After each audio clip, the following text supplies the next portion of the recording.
En la hermosa y elegante Viena, capital del Imperio de Austria, tras la derrota del todopoderoso Napoleón Bonaparte va a surgir un movimiento para intentar tapar y cubrir todo aquello que olía a revolución. La Revolución Francesa va a ser tomada como un mal sueño y las potencias europeas van a intentar volver a la monarquía absoluta y al antiguo régimen.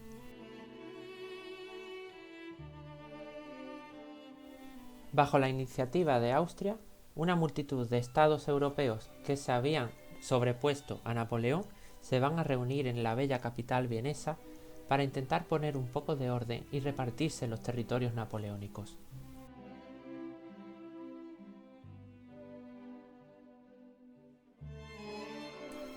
El Congreso de Viena va a suponer, por lo tanto, una vuelta atrás en los valores liberales inspirados en la Revolución Francesa, pero esta vuelta atrás va a ser momentánea. Y es que, como la historia cumple su trabajo y tiene memoria, el fuego de la revolución va a resurgir con más potencia que nunca.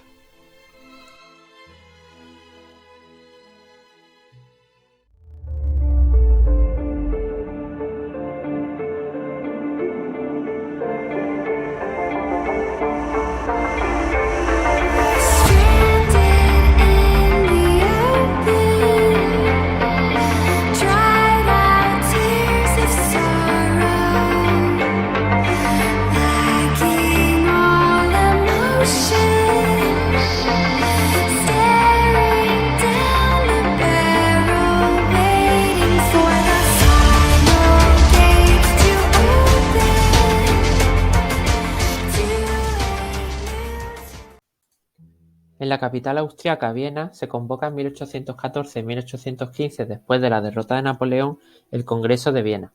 La iniciativa fue tomada por parte del Imperio de Austria, que había sufrido las invasiones de Napoleón, al mando del canciller Metternich. El objetivo principal del Congreso de Viena era reunir a las principales potencias europeas vencedoras de Napoleón para prevenir nuevas revoluciones en Europa. La Revolución Francesa era vista como un mal recuerdo y como una sacudida al viejo régimen imperante en el antiguo régimen. Entonces estos países se van a afanar, se van a esforzar mucho en que no vuelva a haber revoluciones en Europa.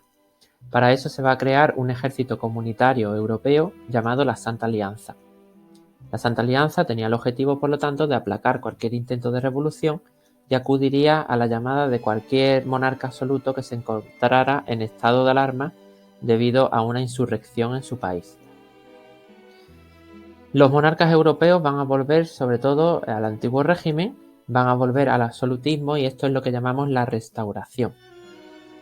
La Revolución Francesa, los logros del liberalismo van a ser olvidados como si nada hubiera pasado, como si hubiera sido una pesadilla y por lo tanto los monarcas europeos van a volver a ser absolutos como antes de 1789. Entonces realmente este proceso, la restauración, es un paso atrás en la conquista de los derechos de los ciudadanos. Al mismo tiempo, estos países reunidos en el Congreso de Viena se van a repartir los territorios conquistados por Napoleón. Napoleón, que ya se encontraba desterrado en la isla de Santa Helena, había ocupado muchos territorios de Europa más allá de Francia. Las fronteras francesas se habían ampliado mucho. Entonces, los congresistas acuerdan que Francia vuelva a sus fronteras originales, las fronteras que tenía antes de la Revolución, como podéis ver en este mapa. Al mismo tiempo, se acrecentan, es decir, se amplían algunos territorios vencedores de Napoleón, como por ejemplo el Imperio Austriaco, que recibe grandes territorios a orillas del Adriático o al norte de lo que actualmente es Italia, el Imperio Ruso, que va a recibir una buena parte de Polonia, o el Reino de Prusia, que está en la zona oriental de la actual Alemania, que va a recibir también grandes territorios. Estos van a ser los tres grandes beneficiados: Prusia, Rusia y Austria. Al mismo tiempo se van a crear una serie de estados tapón cuya función era contener una posible nueva expansión de Francia. Son estados bastante pequeños, algunas veces creados artificialmente, que tienen la función principal de retener un avance de Francia en caso de que vuelva a intentar expandirse. Algunos ejemplos es, por ejemplo, el Reino de los Países Bajos, que agrupaba tanto a Holanda al norte como a Bélgica al sur. Esto va a dar muchos problemas de nacionalismo en un futuro, ya lo veremos. La Confederación Helvética, que sería más o menos lo que actualmente es Suiza, y el Reino de Piamonte y Cerdeña sobre las ruinas del viejo Reino de Saboya. Estos estados tapón, como ya he mencionado anteriormente, serían una barrera para que Francia no se vuelva a expandir. Mientras tanto, hay que observar también este mapa que los territorios que actualmente corresponden a Alemania o a Italia se encuentran en esta época desintegrados y repartidos entre distintas potencias. Por lo tanto, el Congreso de Viena y la Restauración supone, evidentemente, una vuelta al antiguo régimen, a la monarquía absoluta en toda Europa, como si nada hubiera pasado. También se repartieron los territorios ocupados por Napoleón y crecieron los grandes imperios como Austria, Rusia o Prusia.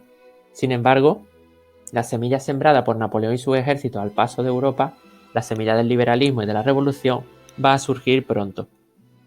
Aunque los monarcas europeos pensaban que estaban a salvo, la Santa Alianza va a actuar con contundencia, pero eso no va a impedir que surjan muy pronto, en los años ya próximos a 1815, revoluciones y focos revolucionarios a lo largo de todo el continente, buscando el liberalismo que los congresistas de Viena se afanaban en haber aplastado.